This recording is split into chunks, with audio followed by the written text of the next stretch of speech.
Já, ég þarf ekki að kynna mig, það stendur hérna Guðmundur Karl. Þetta hérna, ég sjá að fyrirlesturinn heitir Veipur, tær blessun eða bylting. Þetta er kannski svolítið ögrun og kannski yfirleitt það voru fyrirlestur og þessi sem ég fer á morgun, hann stendur, er hún undur eða þveröfuða. Jafnvel þó að fólk sé að halda fyrirlestur það þveröfuða, það er að segja gegn því. Ég er ekki að stilla því þannig upp að ég setja í spurningamerki vegna þess að ég sleppi eiginlega spurningamerkin eins og sjá, það er horfið núna. Þannig að ég er fyllileginn á því að það sé nægilegt að við getum fara að tala þetta sem raunverulega byltingu þegar við erum að tala að 20 milljón manns í heiminum, samkvæmt Ernst & Young skýrslu þaðan, hafi hætt að reykja vegna veipa. Við erum að tala á Evrópusvæðinu eftir nýlegri rannsókn sem kom í fyrra haust 6,1 milljón upp í 9,2 milljónir. Við erum að tala nokkur milljón barna líka eða unglinga, þar sem við kallum grunnskólaaldri frá Bandaríkjunum. Mér er svolítið vont að hafa tjaldið alveg bak við mig, þannig að þó ég sjá þetta hérna. Ég ætla aðeins að byrja á nokkrum atriðum áður en ég kem að kjarnaefninu. Kjarnaefnið er mjög einfalt og eiginlega hægt að setja í 2 setningum sem ég var að segja ykkur hérna áðan. En það er svo mikill hræðsluáróður, það er svo mikill vitlaus áróður að mínu mati sem er ekki samkvæmt vísindum. Við getum kallað það er eiginlega samkvæmt þeim verri vísindum vegna þess að þið láta ykkur ekki dett í hug að allir vísindamenn séu heiðarlegir, sannkristnir og allt svoleiðis, því að það er bölvaður villuleikur þar í gangi og blekkingaleikur. Þetta er mikill stór markaður, þetta eru miklir peningar, það eru ansi margir milljarðar dollara sjálfsögð inn í þessu og það sem við sjáum auðvitað og kannski þið vitið, ég veit það ekki, þið látið mig vita, stoppið mig eða spyrjið mig, það er allt í lagi þegar við svona fá. Við erum að sjá milljarðar dollara hrun í lyfjasölunni, við erum að sjá miklu meira í tóbakssölunni og þá erum við ekki að tala um Íslandi, við erum að tala bara í einu vestrænum heimi. Þannig að þetta er harður business. Ég ætla aðeins að setja fyrir ykkur einmynd sem ég lagði fyrir lækna. Verið ekkert feimið við að giska vegna þess að öll svör eru jafn vitlaus eða jafn rétt. Jafnvel þegar ég lagði þetta fyrir lækna þá kom ekki einu svona eitt einasta svar rétt. Þannig að þeir voru 1600 á þeim lista. Þetta er ein lofttegund sem ég ætla að sýna ykkur. Þið sjáu það náttúrulega ekki nægilega vel. Þið sjáu þarna vinstra megin, ég ætla ekki að fara að ítalið í þetta neitt. Ekki nefna einu svona eitt nafn, acetaldehýð þarna efst og acetón, þið þekkið það naglaþvottakonur. Það er ýmis efni þarna sem við teljum svona svokölluð rógjörn efni sem séu yfirleitt í ákveðnu magni hættulega okkur.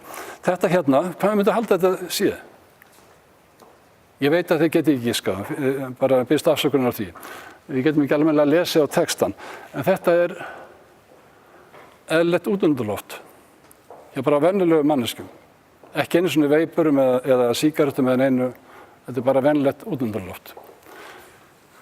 Það lítur út fyrir okkur sem að sé mjög flókið. Við getum notað ýmis skrítin orð og þau hafa verið notuð skrítin orðin í þessari baráttu. Ég vil í blaðagreinum frá sumum og sem er alls ekki réttlátt gagnvart þeim sem hafa kannski ekki þekkt. Er einhver efnafræðikennari hérna inni? Það var synd. En allavega gagnvart almenningi þá verðum að setja þetta á mannamál. Það er einn. Fyrirverandi að ég er úreltur. Ég ætla ekki að fara að líða þér yfir, þetta er allt í lagi. En ég ætla að sýna annað efni sem að mér er, fyrir ekki þetta merkið þetta, annað efni sem að þið megi giska á. Það er eitthvað sambandi við þetta efni. Þið sjáu þetta efni, nafnið á því. Hvað efni er þetta? Er þetta hættulegt? Myndu við drekka glas af þessu eða anda þessu að ykkur? Já, það verið hópar sem hafa barist fyrir því að þetta væri bannað. Og þetta er vatn í glasi. Dihydrogenmónosíð. Svona getum við leikið okkur með það og það er ekki skrítið þó við setjum eins og það var notað í gamla. Ég saknaði svo, það var ekki síðustu grein. Láru, sæl Lára. Að það var í síðustu grein að það var ekki minnst einu orði eða frá mottumessunum formaldíð. Mér þótti svo vænt þetta efni. Vegna það er alltaf verið að ræða okkur að það er formaldíð. Formaldíð er nefnilega eitt af grunnefnum sem er grunnefni í lífinu. Og það anda alla lífverur, jafnvel jurtir, þar anda þessu frá sér. Við kallum andun. Það líka, ekki satt. Og það er mismikið. En eins og með allt eins og með vatn, þá getum við drukknað í vatni eða rómikið af því, þá getur það farið að skemma frá sér ef það er rómikið. Þannig að það er ekki tilvist efnanna sem er að ræða, heldur getur það verið aðalega magnið. Þetta hérna er efnasamsetning eplis, venjulegs epli sem við kannski borðum í morgun. Og þú staðfestir það ekki, að það sé efnasamsetning eplis. Já. Sko, þetta er sára saklaust og hollt, segir við. Jó, það vantar það. En svo er annað bara tekið einstaka, þið sá að það var heil hellingur, raunverulega þúsundir efna sem er í eplinum, venjulega epli. Og við sjáum að það er bara eitt, það er amygdalinn sem er hættulegt í ákveðin magni í eplinu. Við sjáum kartöflum þarna, sólanín, en það er nikotín í kartöflum. Vissuð þið það? Ég er búin að rála svo oft það, hlýtur allir að vita það. Í tómatum, ef ég etið einn svona 92 gramma eða 93,5 gramma tómat, þá er ég búin að fá jafn mikið nikotín eins og ég sæti inn í reykfylltu herbergi í 3 klukktíma, án þess að vera reykjað. Vissuð þetta? Nei, en þannig að við erum að vara okkur á því þegar við erum að presentara upplýsingar hvað er hættulegt. Það er ekki tilvist þessara efna, það er ekki tilvist efnanna, heldur er það magnið í allra flestum tilvikum. Og þannig á það við þennan merkis fyrirbæri sem ég ætla að fara að tala um, veipuna. Ég verð að taka aðeins á þessum blekkingum vegna þess að blekkingarnar eru allt of miklar, því miður. Og það á ekki að vera svoleiðis. Það er ekki vísindi og það er ekki sanngjarnt eða réttlátt af okkur sem að teljum okkur verið í heilbrigðisstéttum að við presentum það svoleiðis eins og allur skrattinn sé hættulegur. Ef eitt mólekúli eins og ég las mín uppáhaldssaga þegar við varum tvítugir. Nú erum við 2 eða 3 orðnir læknar af þeim, 1 verkfræðingur og 1 prestur. Þetta passa vel, samsetningan. En sá hópur las 1 fanatíker á alkohól á þeim tíma sem hélt í fram að okkur þáttu svo dásamleg setning. Við megum vera fanatíkar á hvað sem er. En hún sagði að meðan það er 1 mólekúl af alkohól í herberginu, þá hefur það skaðleg áhrif. Þetta á að vera liðið svona vitleysa. Það skiptir máli, við lifum í einum efnaheimi og við eigum aðeins að fara að fatta að við getum ekki, og sérstaklega eða vísindamenn og við læknar, við getum ekki tala svona. Það er bara ekki hægt að bera á borð fyrir okkur. Þarna sjáum við nokkur. Þið sjáum þarna neðst, just because a chemical is present, það er sem stjarnan mín hoppaði frá, að þá þýðir það ekki að það sé skaðlegt í magninu sem er í því. Þetta er bara það sem ég vildi koma fram. Síðan höfum við allt annar hluti. Ég ætla að fara yfir í svolítið blekkingarnar líka. Það er sígaretturnar. Það er einhver læknir, flottur gæi og mælir með sígarettum. Þetta var á þeim tímum sem við vissum ekki. Það er nefnilega verið að bera svo mikið saman og segja þetta er alveg eins og þegar við vorum að koma með sígaretturnar. Þetta er alveg eins, þá var þetta skaðalaust og er einhver hér sem trúir því? Þetta er þessi sami hlutur. Er einhver hér inni? Það er alveg saklaust að trúa því vegna þess að svona eru blekkingarnar. Strax eftir nokkur ár, þetta er svo stutt hvað markaðum við þekkjum það ekki alveg, þegar er spennan, við erum með 1000 rannsókna á þessum tíma. Við vorum ekki konum með á sígarettudæmanum. Það vantaði mikið upp á það. Við erum með 1000 rannsókna. Svo segir fólk, já við vitum svo lítið um þetta. Ég veit ekki hvað mörg 100 af þessu drasli ég er búin að renna í gegnum. Og við getum séð þá eftir líka í þessum stóru rannsóknum sem ég ætla aðalega að leggja áherslu á hvað gríðarlegan fjölda við erum að tala um. Þessi fannst mér volið skemmtileg, ég varð að sitja hana með. Þetta er auglýsing á, það er einhver tregi á milli. Þarna kom hún. Sjáu þið hvað verið að auglýsa. Það stendur að vísa Capri niðri. Ég varð að setja eina mynd það sem er gula pílan. Það er þetta sem hún er að auglýsa. Og svo ætlum ég aðeins að fara hratt í gegnum næstu mynd. Það er hérna, þið þekkið þennan kamelgaur og svona sexy, lokkandi auglýsingar og við erum með Regan forseta þarna, hann var á einni, var að mæla með Sestifíld á mörgum auglýsingum. Þetta er bara skemmtilegt að horfa, en þetta er ekki svo sama eins og við erum að tala um veipurnar. Í Guðnabænum, það er alls ekki. Þetta er allt annað. Og svo er ein hérna sem ég fannst svolítið flott. Jóla komin inn í þetta líka, auglýsa sígarettur. En tökum það sem er hérna heima. Hvaða blekkingarleikur er hérna heima?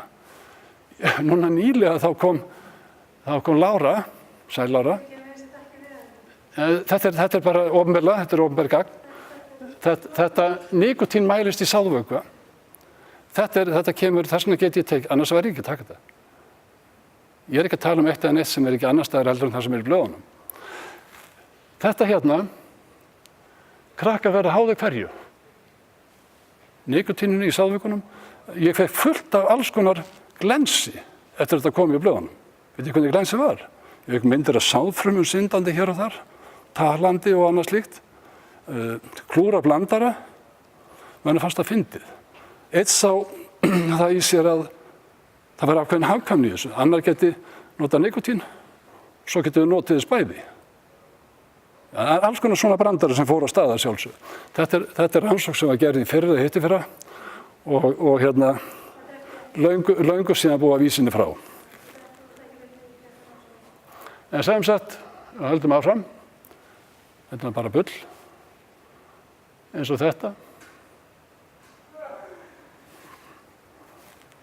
Og þetta er bara svarið mitt sem að kemur á næstu ef hann kemur fram. Nú skulum snúa okkur að þetta var svona ímyndin, blekkingarnar. Ég segi bara, þetta er fyrsta rannsóknin sem kom fram sem varaði við sígarettum, sjúkdómssígarettum. Þetta er rannsókn sem kom fram á Royal College of Physicians 1962.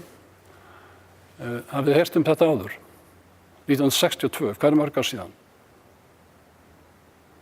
65, það er 55. 1971, þá kom að markaði nikótínlyf, tyggigúmmín. Það var ekki mikið búið að ske. Bretarnir með RCP-skýrsluna sem ég sýndi áðan, það tók Amerikanar nokkur ár að koma á sama pall. Þeir komu með fyrstu skýrslu nokkur árum seinna, þeir afnautuðu svo alveg fram að því. En það er ennþá að ske í dag. Veipan kemur 2003. Hvað er ég búið með mikið? Er ég búið með 12? Flottur. Veipan kom, að vísu var patent til 1963 eða það leyti frá Amerikana. Það varði ekkert vinsælt á þessu svipaðri svona tækni. Og þá eru menn alltaf að hugsa hvernig get ég, þetta var Hon Lik heitir hann, kínveri, verkfræðingur hjá svona uppfinningafyrirtæki. Pappa hans var nýta á lónakrabba, hann reykti eins og strömpur. Hvernig get ég fengið nikotín að þess að drepa okkur? Hann byrjaði svona.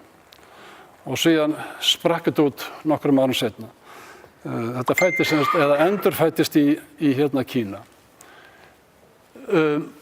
Síðan urðu náttúrulega menn skeptískir, allir. Við verðum það allir fyrst. Þetta lítur út eins og sígaretta. Og þetta feels like a cigarette og bragðast, en er ekki sígaretta.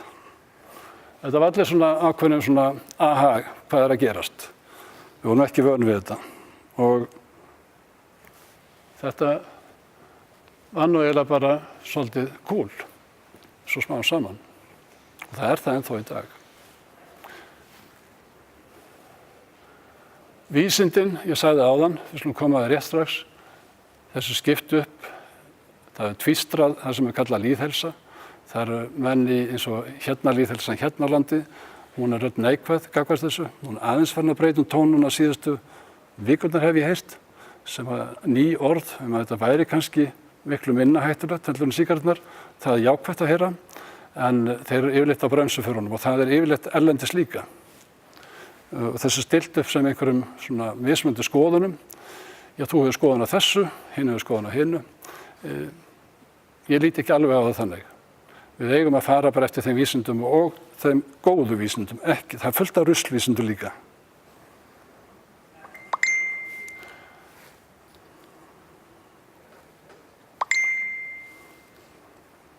kollegar að senda mér hérna fréttir af þessu. Þetta eiginlega öllu því að læknastéttin, bæði læknastéttin og lýðheilsa í svolítið uppnámi. Hvað þetta að gera? Þetta hættulegt eða þetta eitthvað til í þessu? Flestir eru skeptískir í byrjun, það var ég líka eins og allir aðrir, en þegar og hverju eiginlega á maður að trúa? Aðeins að undirstrika það sem ég sagði áðan. Við erum komin með 1000 rannsóknir á þessu. Þetta ekki eins og það sé ekki neitt til. Og þeir sem hafa farið í gegnum það, vinnist þarna eins og Royal College, læknafélagi í Bretlandi, sem kom með skýrslunum sína 1962, var aðraði fyrstir við sígarettunum. Þeir eru áfram að því að vísu Lýðheilsustofnun Englands, sem kom með skýrslu í október-nóvember 2015, sem segir að þetta sé mælir með rafrettum, eða það sem við kallum veipur núna meira í dag, ráðandi kalla rafsígarettur, þetta gengur þetta svona ýmsum. Fallegasta nafni sem ég hef heyrt, það eimsproti. En það notuð ýmis heitum þetta og það mismunandi tilgangur í hverju tilviki fyrir sig. Hvers vegna við erum að nota þessi mismunandi nöfn. Þeir sem veipa eða nota þetta, það nota flestir veipu og ég held að sé rétt að við kallum það. Royal College of Physicians koma núna í apríl með samhljóða nánast skýrslu og við erum að taka þessa skýrslu eins og Public Health. Þetta einhverjum 200 rannsóknir sem þeir plokka út. Þeir fara yfir alla flóruna, velja síðan 200 nægilega sterkar rannsóknir sem að þeir telja nægilega vel gerðar til þess að vera sem forsendur í greininni, í skýrslunni. Eins með Royal College, þeir taka þarna cirka einhverjum 200 skýrslur sem þeir byggja, sem eru með tilvísun heimildaskrá þeirra, einhverjum nokkur hundruð rannsóknir. Þetta ekki eins og sé að vera að fara yfir nokkrar, þetta ekki ein rannsókn eða neitt slíkt. Og ein rannsókn skiptir oft kannski ekki endilega miklu máli, það þarf að endurtaka, það þarf að endurtaka og sína aftur fram á eða sína fram á vitleysunna. Þannig að þetta eru skýrslur og mat á alveg hundruðum rannsókna. Það ein skýrsla hérna sem kom frá landlækni Bandaríkjanna, hann í svipuðum klassa, það að segja með svipa mikið. Þeir taka svolítið annan vinkil og það nokkuð sérstakt að þeir koma lefnilega alltaf eftir bresku gaurunum að þeir minnast ekki einasta orði á þessar tímamótaskýrslur Bretana, Public Health England og Royal College. Ekki einu orði minnst á það í skýrslunni sinni og þeir konsentrera meira á börnin. Ég raunverulega á þau börn, á þá einstaklinga þjóðfélagsins sem eru undir lögaldri. En við getum komið að því eftir, að hvers vegna það Síðan kemur ein rannsókn frá háskóla í Kanada, í British Columbia og kom með viðamikla skýrslu og þar fóru þeir yfir 622 rannsóknir og þeir völdu síðan einhverjum 200 eins og hinir til þess að vera sem grunnur í heimildaskrásinni, til þess að byggja á. Þannig að þið sjáu að þetta eru gíganti stórar skýrslur, þetta ekki eins og síðan rannsóknir og við segjum ekki þegar við erum að hlusta á þetta að það komið ný rannsókn í gær sem bara breytir, það ekkert svoleiðis til sem breytir þessu, við erum að tala hundruðir rannsókna og þúsundir sem farið yfir áður. Cancer Research kom núna með svolítið mín áliti, tímamótaskýrslu, langtíma mælingum á efnum í blóði, þeir sem reykja við mismunandi skilyrði og þeir sem veipa. Mikilvægastu skýrslur með 100 rannsóknar hver, P og RCP, þessar skýrslur sem ég var að minnast á áðan. Þetta eru niðurstöðurnar summerað upp í nokkur línum, 95% öruggari heilsu okkar, heldur en sígarettur, efni í rafgufunni, þau ekki til staðar, þau sem í sígarettum að drepa okkur, og þau sem til staðar, og það ekki krabbameinsvaldandi efni sem til staðar ennþá, þau sem eru langt undir, þau sem eru og mælast, núna þau eru bara langt undir varúðarmörkum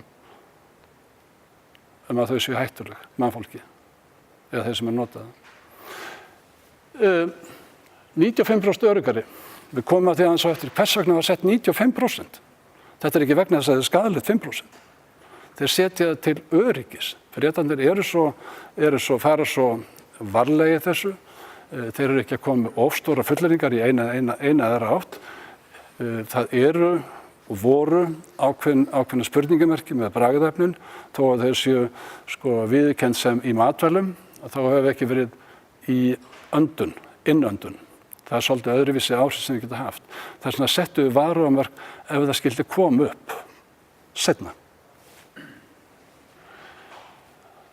Ekki þekkt skaðleg áhrif á innihaldi vökvans, fyrirvaran því settur 5%.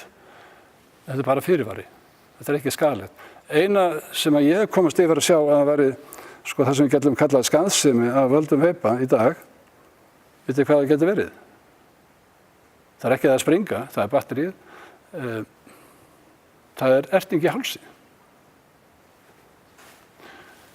Þetta er setning úr RCP, Royal College, sem er mjög mikilvæg og segir þrátt fyrir að það sé ekki hægt að nákvæmlega segja fyrir langtíma áhrif, þetta er búið að vera markanum í 14 ár, sem eru fylgja veipunum, að út frá gögnum sem við höfum í dag, að það er mjög ólíklegt að það fari yfir 5% og líklega til og með að verði miklu minna. Líklega miklu minna. Einhverjar spurningar þetta sem er komið fram. Þetta var mjög einfalt. Þetta eru þessar 2 stóru skýrslur sem segja þetta. Og þetta segja meira. Þetta er eiginlega kjarninn í þeim.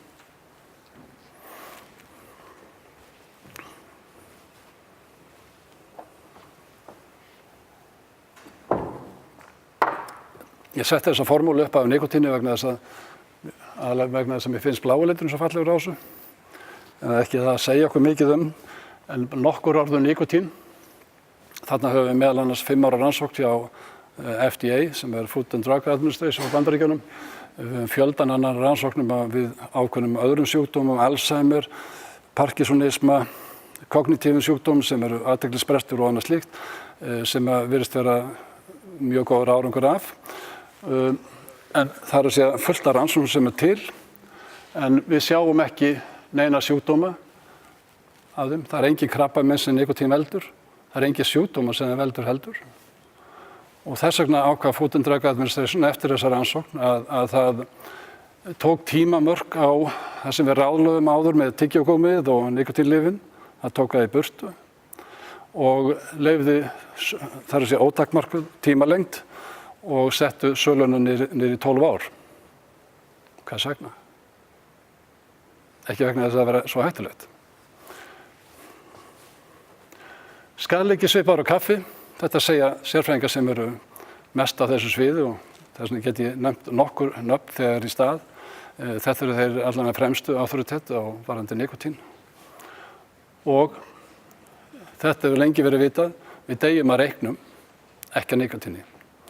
Það er búið að innprenta okkur í gegnum þessa fordóma, í gegnum 20 ára, að nikótíni sé svo slæmt. Þið þekkið öll. Það ekki? Nokkrir kinka, aðrir ekki alveg vissir. Þetta er búið að tengja svo mikið í gegnum tíma og það er alveg rétt. Það er dauðhættulegt í sígarettunum. Er það nikótíni sem er hættulegt? Það eru önnur efni sem er bætt við og sem er í sígarettunum í reyknum sjálfum sem er að valda hættunni, ekki nikótíni. Það hefur verið svona eins konar nickname fyrir eiginlega hættuna af sígarettunum, svona symbol fyrir það hættulegasta.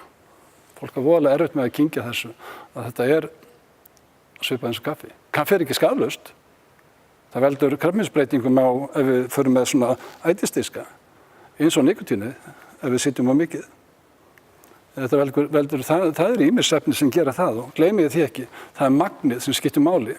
Formaldíð getur drepið okkur. Við geymum líkið í hérna gamla dag, ennþá. En í litlu magni þá er það gjörsamlega skaðlaust og nauðsynlegt öllu lífi svo að geti verið líf. Einhver heils á því?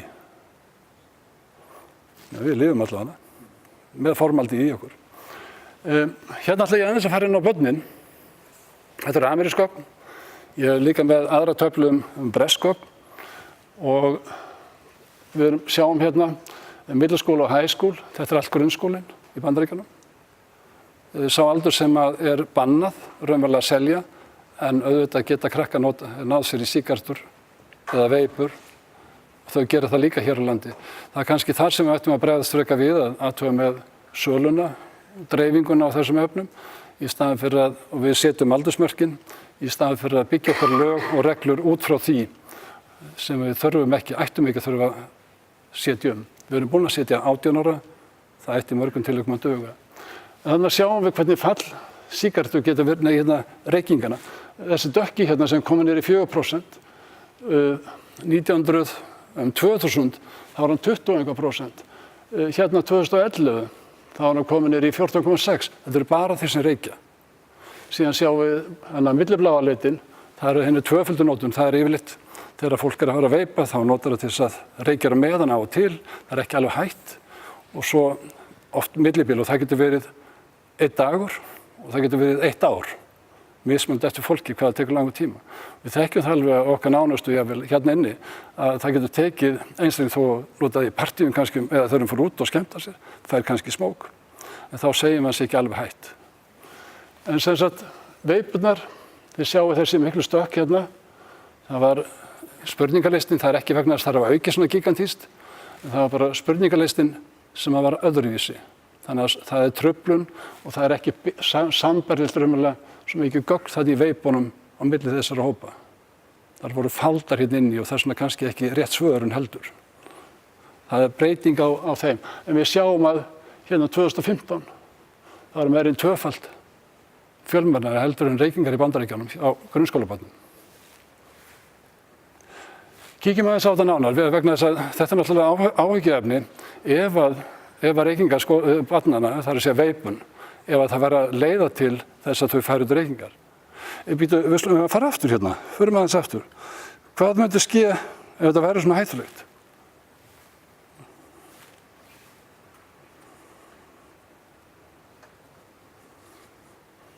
Þetta gekk svo vel heima. Til að fara yfir á glæruna þar sem við sáum þessi meir en 2-falt fleiri að veipa. Þessi hérna. Ef að þessi 2-falt hefðu framleitt svo mikið, verið svo margir sem færu í sígarettu þaðan, myndi þá ekki aukast hérna staðinn fyrir að lækka. Það er ekkert orsakasamhengi í svona rannsóknum, þetta er bara kannanir, þetta er bara kannanir á fjölda, ómerkilega rannsóknir í sjálfu sér, en samt nauðsynlegar. Og það er ekkert orsakasamhengi á milli þarna að þetta lækkar og þá hækkar hitt og svona. En væri ekki eðlilegt að álykta ef það er svona mikil aukning, þá myndi að leiða til mikið meiri aukningar á sígarettum. Ok, það segja allir. Við skulum ekki segja það. Hérna er önnur rannsókn á líka amerískar tölur frá svokölluðu gagnamagni sem heitir MTF, Monitor for the Future, og það sýnir okkur að það er lengst vinstri. Þetta eru bara mismunandi aldurshópar. Tökum við bara allt í eitt og þá eru undir 20% sem nota nikótín í veipunum sínum. Það er sem sagt yfir 80% af veipunum sem við sáum þarna áðan, sem eru bara að nota það sem fer í sauma, kannski einhver ávaxtastautur, það mætti eiginlega kalla frekar ávaxtastaut heldur en nikótínstaut. Því að það er 80% sem það er miklu fleiri sem að nota ekki nikótín í vökuna. Þetta eru krakkarnir.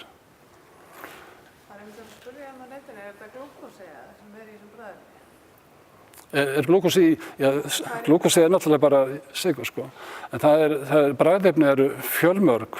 Það er einhvað, bragðefni sem eru notað núna í veipur eru einhvað 7-8 þúsund, ef ekki meira. Síðstölu þá heyrði ég að vera 8.400. Það er ekki mitt sérsvið. Það er gigantískt magna bragðefni sem við erum að nota í matvælaleiðinaðinum. Þið þekkið það nú, stelpur sem eru að elda. Og betur við allan yfirleitt, en þannig að það er til gífurlegur fjöldi, en það er viðurkennt þar. En eins og við sáum að fyrirvarinn þessi 5%, það var aðalega settur út á bragðefnunum sem við bætti vegna þess að við erum að anda þeim að okkur. Og við þekkjum ekki nægilega vel. Fyrsta rannsóknin sem var gerð á vökva sem er í veipunum, vitið hvernig hún var gerð? Patentið var 2003, þarna sagði ég áðan. Fyrsta rannsóknin sem fór fram var í Chicago, reyndar, eins og síðasta rannsókn. Gaur sem heitir Robertson, læknir þar, 1943. 1943 var gerð. Og meira sé að vera þetta sama efni, ef þið farið í leikhúsi núna í dag, þið sjá fullt af gufu. Þetta er veipgufa. Vissuð þið það? Það er ekki nikótín í því. Þetta er það sem er notað í veipurnar. Við notum þetta sem til að draga úr spítalarsýkingum aðfyrr. Það dró, hvað mörg prósent, ég þori ekki að fara með það núna, en það var notað á sjúkrahúsum í fleiri ár. Ég veit ekki hvort það er notað einhvers staðar núna. Ég sá nýlega vísindagrúpu frá Kaliforníu sem var sennilega ættum að fara að kíkja á þetta aftur vegna þess að þessi Robertson þarna 1943, vitið hvað það fjallaði um? Hann sætti vís í 2 búr, spreyjaði yfir það þessu efni, veipuefni, og spreyjaði síðan influensuveiru á þau. Það úðaði yfir þau, ekki spreyjaði. Og í hitt búrið þá sett hann ekkert svona veipuvökva, heldur bara spreyjaði benti influensunu, hvað haldið að skeið? Það lifðu allar af veipgufunni, drápust allar hinu búrinu. Og menn að spá í það, erum við þarna raunverulega með eitt besta efni gegn influensu smiti. Við tökum það seinna. En þetta er svona hugleiðingar sem er þetta efni. Þetta er ekkert nýtt. Það er búið að vera alveg ótrúlegar rannsóknir um það. Þetta hefur verið gratað af FDA og öllum öðrum sem ekkert hættulegt. Nú er allt í einu menn fólk bara að vera hættu um það. Hvað er þetta vald okkur þegar við förum að tala um veipur? Þessi rannsókn þetta er bresk. Þið sjáu mismunandi litið þarna á súlunum. Sjáu núverandi reykingafólk, það er gráa súlan, þarna eftir toppurinn, förum bara lengst til vinstri fyrst. Og ex-smókar eða fyrrverandi það er reykingar, það er orange liturinn og aldrei reykingafólk, þarna neðst niður í blái. Við sjáum þarna undir í textanum, I have never used them, ég hef aldrei notað veipur. Þetta eru notkun veipa eftir hvernig reykingastatus er á fólki. Þá sjáum við næstu línu, ég hef prófað einu sinni eða tvisvar. Þá sjáum við aðra tölum við ekkert að leggja það, skiptir ekki miklu máli, það skiptir máli þar sem ég ætla að koma aðeins seinna að. Og I use them sometimes og svo kemur more than once a month og oftar heldur en einu sinni í viku. Hvað stendur með þá sem að kíkja á þennan neðsta liðin? Never smoker. Engin. Þeir sem eru aldrei reykt, að notið það hvað oft? Stundum. Það er engin.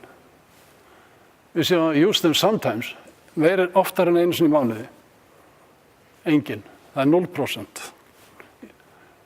Og ég nota þá oftar en einu sinni í viku. Engin. Sáu við hvað aldur eru á börnunum? Þetta eru grunnskólabörn sem ég var að tala um áðan. Hérna sjáum við líka, það er nefnilega sumar rannsóknir það taka það, spurningalistin er þannig, hefur einhvern tímann prófað veipu? Þeir eru flokkaðir sem veiparar. Okay. 95% af börnum hérna í skólanum, öllum skólanum á landinu, samkvæmt rannsóknargreining, 95% stelpnanna, það er að dottið í það einhvern tímann.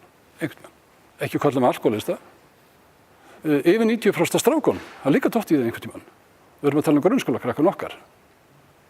Börnin mín og börnin ykkar. Þetta er bara samkvæmt rannsóknargreining. Við segjum ekki að þetta séu, á ég að endurorða þetta. Þeir sem hafa prófað veipu í partíi hjá vini eða vinkonu, eitt smók dugar. Ég teki nokkra svona rannsóknir sem nýbúið að birta, fari fjöllunum hærra í blöðum að þetta var að leiða til reykinga, tómt bull. Yfirleitt er það rannsóknir. Sjá hérna mismunandi aldur. E-sígarettunotkun hjá ungmennum og fullorðnum. Og þá sjáum við þetta bláu súluna, ever, einhvern tímann. Það eru fiktararnir. Við sjáum í 1824, þetta er middle high school, grunnskólakraknir. Við sjáum hvað lítil súlan er hérna þessi orange, sem er raunverulega þeir sem að nota það daglega. Þetta er allt annað hlutur, allt annað hópur. Og ef við skoðum fiktarana, þá veitum við ekkert hvað þeir fara að gera á morgun. Getur verið að koma húkka eða marihuana eða whatever. Það er allt annað hlutur. Þeir sem eru daglega í notkun, það eigum við að skoða. Sjáum, allstaðar eru þessar súlur svo lágar. Fiktararnir eru yngri hóparnir, bláu súlurnar eru fiktararnir. Eða einhvað annað nafn yfir þá. Hérna kemur sama. Þeir sem eru regular use, sem eru aldrei reykingamenn, þið sjáu þessa liti þarna, það sjást alla. í sumum héruðum í Bretlandi, þetta eru mismunandi súlur bara frá Bretlandi, mismunandi héruðum, Skotlandi, Wales og svona, og þið sjáðu það svona nokkurn veginn fylgir takturinn, þeir sem eru að prófa þetta einhvern tímann, þeir eru komin í reglulega notendur, þá sjást allar súlunar og þeir sjást ekki einu svona sömu héruðum. Hérna ætla ég að setja eina glæru, eina mínum næstu við síðustu. Það sagt nefnilega, það ekkert betra að nota veipur heldur en það hjálpar fólk ekkert betur. Ok, þegar 1 milljón manns prófa veipuna en bara 1000 manns prófa hitt, hjálpar það í fjölda, já, en það betra raunverulega ef við höfum jafn stóra hópa? Það hjálpar það vel. Ég sýndi ykkur ekki ýmis afbrigði af veipunum. Þessar fyrstu sem komu með Honleek, það fyrsta generasjónin, sem kann aðeins bæting á þeim, bæði með rafmagn, batteríin og annað slíkt og brennarinn og annað slíkt. Þetta fyrsta, önnur, þriðja og 4. generasjón. Flest í notkun núna í dag. 4. generasjón svona frekar þar sem menn ættu að forðast. Það svona meira mix og það sem það að springa vegna þess að menn tengi ekki rétt saman. Þá eru gaurarnir að gera alls konar kunsti með það. Á 3. generasjónu sem þessi svokallaðir tankar, hérna engar sígarettur, en nota bene, þó að sé 13,45%, þá svo öflug hjálparstarfsemi í Bretlandi. Það svo öflugar hjálparstofnanir. Þetta með hjálparstofnunum. Hætta með ekki neinu, eða einhverju öðru, eða með nikotíni, eða einhver slíkt og það bara fínt. Við sjáum það líka, þeir sem erum ekki daglegir, notu 1. generasjóna, cigalike kallað. Það mjög lítið hluti. Þetta bara læra heldur en bara að nikotíntyggjónum og annarri hjálp. Daglegir cigalike, það fyrir að nálgast að vera eins og hjálparhóparnir með nikotíntyggjónum. Og svo komum við hérna non-daily, þeir sem ekki að nota tankana daglega. En hvað þetta hérna? Þetta 3. generasjónin, það að segja flest þessi tæki sem fyrir að nota í dag, að hún komin upp í 27%. Miklu betra heldur en allt annað. Ég verið að sjá rannsóknir sem hafa verið gerðar sem hafa verið allt upp í 70%. 30-35% hef ég líka verið að sjá, yfirleitt sem betra. Og rannsóknir, til dæmis, einn af okkar flottari vísindamönnum sem Breti, sem var í sjónvarpinu hjá Mosley daginn, þið sáuð hann, að hann talar að það sé 60% þar rannsóknir sem í dag, svona venjulega yfirleitt talið sem gildandi, að það sé 60% betri árangur heldur en hjá nikotínlyfjum. Og þá vorum við yfirleitt að tala nikotínlyf pluss hjálparstarfsemi í Bretlandi og það ekki fyrir því að það svona símaþjónusta hérna, en það engin þessi hjálpaþjónusta sem Breta bjóði upp á. Þannig að raunverulega sá árangur Bretana miklu herri sem hann ætti að vera heldur en að væri hérna. Þó vantar kannski betri tölur hér. Þetta gigantísku munur. En við getum bara talið að vegna þess að fettur reykingamönnum betur í hug. Það eru fáið sem nota hitt. Árangurinn yfirleitt án þess að nota hjálparstarfsemina þá svona í kringum 5% árangur af nikotínlyfjunum. Þetta bara gerólíkt. Og svo líka það eru svo miklu margfalt fleiri sem að nýta sér eða vilja nota veipuna, taka því jákvæðara og þá í fjöldanum fáum við það líka. Ekki bara þessi betra, heldur en í miklu meiri fjölda. Ekki að leið á þessu? Ég búin að segja þetta 100 sinni, ég veit í 1000 sinni, ég er 100 leiðir á þessu. Það aðeins að sýna ykkur eina tölu. Ég bætti inn hérna glæru í samtali hérna áðan. Það var nefnilega spurt, það kom líka fram í Mosley þættinum, sáu það sennilega fáir, að Robert West, munið eftir honum nokkuð, flottur gaur, Breti. Og hann einn af þessum sem í þessum skýrslum eins og PAV og svona. Og hvað tala held ég að þetta sé? 0,0. Við vorum að ræða þá hvað það margir sem hafa aldrei reykt, sem að prófa veipu og halda áfram eða fara til sígarettur. Krökkum til dæmis. Þetta fjöldinn. Í rannsóknum þá sýnir það 0,02% og þá ég ekki að tala fiktarana, munið eftir því. Ég verðum að tala alvöru þeir sem fara alvöru að nota þetta og nota þetta bara áfram. Við erum ekki að mæla það einhverju fiktar, það 40-50% krakkar sem fikta, við fáum heilan helling þar. Svo sjáum við líka heilan helling af þeim sem annarkvort fóru til sígarettur eða eitthvað annað. Þetta óræðilegur hópur, þetta óræður hópur sem getur nánast, kostum bara peningi. Þetta rusl. Nýjasta rannsóknin segir One Way Gateway, 31%. 31% krakkar sem prófa veipur, það eru í sígarettur. Við fórum í gögnin meira sér í samræði við hérna nokkra, einn prófessor í Harvard, einn í Suðurríkjum Bandaríkjanna, einn í Bretlandi, fullt af öðrum. Þetta er rusl. Þetta var nánast blekking. Við getum farið í það seinna, það er ekki tími til þess að fara. En það er fullt af svona skrýtnum rannsóknum sem að mér er alltaf illa að séu greiddir, borgaðir af einhverjum. Ég veit það ekki. Þetta er allan einhver annarlegu tilgangur allan. Þetta er ekki vísindi. Fullt af þessu. Þetta eru þeir sem að fara án þess að hafa nokkuð tíma að prófa að reykja.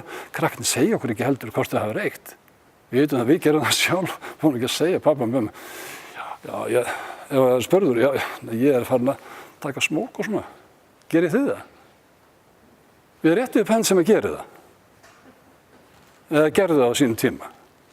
Hverjir hafa reykt hérna inni? Rétt upp henn. Okay. Hverjir reykja núna? Flott, allir að veipa. Allir eina reykja. En sko við erum ekkert, við segjum ekki og sérstaklega ekki þegar við erum með, varst það reykja? Það er að segja, maður er ekki gefið séns á því, auðvitað segjum við bara nei. Þannig að ef einhver er að segja, og því heyri það eflaust oft, já hann hefur aldrei reykt áður, hann byrjaði bara að veipa. Ok, skoða það betur, maður hann að reykja. Ok, ef hann er að gera það, flott, hann er betra heldur en að vera að reykja. Hann er þá allan að fikta við eitthvað. Og hann getur fikta við veipun. Ég segi henni bara eins og landlæknir sagði daginn út af áfenginu í Guðana bænum og lofa hann bara að gera það þá. En fræðiði fólkið, fræðiði litlu krakkana, látið að taka afstöðu sjálf. Við erum ekki svo bölvaði púritannar og við erum einhverja dellu, hræðsluár og þennan slíkt. Þetta er ekki betra heldur en fjallalóftið. Ég er alltaf að tala um það, hvort það sé ávinningur miðað við sígaretturnar. Reyktóbak versus veipur. Það er ekkert að líka svo annað. Auðvitað á enginn að fara að veipa ef hann hefur andað sig fjallalofti. Auðvitað er það ekki verið að mæla með því. En þeir sem álpast þá leið, þetta er 0,02%. Fræðið á, þeir eru vitið að því. Ég ætla að sýna eitt hérna flottan gaur. Þekkja hann kannski ekki með svona skuggalegt útlit. Þetta er Cumberbatch, einn af mínum uppáhaldsleikurum. Leikið fullt af öðrum myndum, Hobbit og fleira. Þekkja hann einhver? Hafþór? Já. Þú þekkja hann. Og ég ætla náttúrulega bara að enda á þessu, bjargaði þér, komdu að veipa. Við erum ekki að tala þá sem að lifa á fjallarloftinu, andaði sér. Við erum að tala um reykingafólkið. Það þarf að fræða betur. Við þurfum heilbrigðisyfirvöld sem að hafa vitað því að fræða betur. Fyrir ekki að ég sletti þarna að vita því. Við erum að fræða mjög illa. Við erum með hræðsluáróður í gangi. Við erum búin að vera það síðasta 1-2 árin.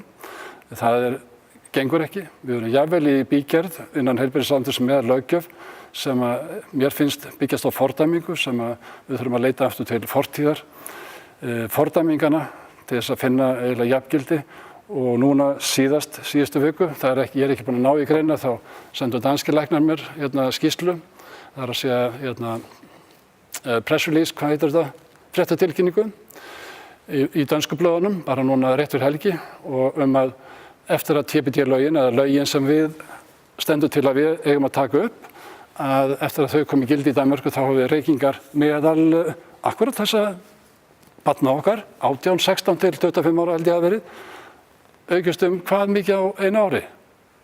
15%. Ég segi bara cut. Ég meina þetta er ekki hægt. Þetta eru sömu lögin og við erum að tala um. Þannig að